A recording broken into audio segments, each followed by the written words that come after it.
Mahashivratri arrangements గురించి meeting పెట్టుకోవడం జరిగింది.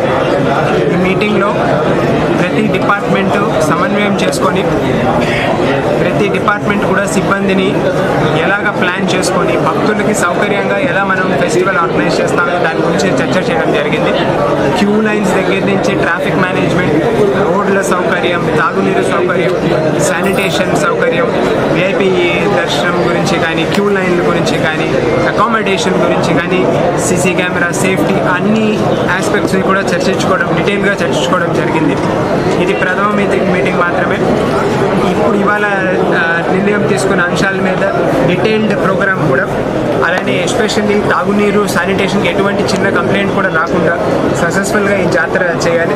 దానికి ప్రతి ఏరియాని పిన్ పాయింటెడ్గా ఒక బృందం టీము ఉండేలాగా నిర్ణయం తీసుకోవడం జరిగింది.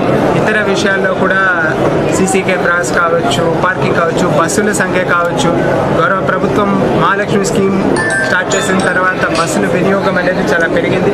దాని ద్వారా కూడా రద్దీ అనేది పెరగడం అనేది అంచనా ఉంది కనుక దానికి అనుకూలంగా కావాల్సిన తాగునీరు కావచ్చు, ఫెసిలిటీ ఏదైతే ఉందో అన్నీ ఉండేలాగా ప్లాన్ చేయడం జరుగుతుంది.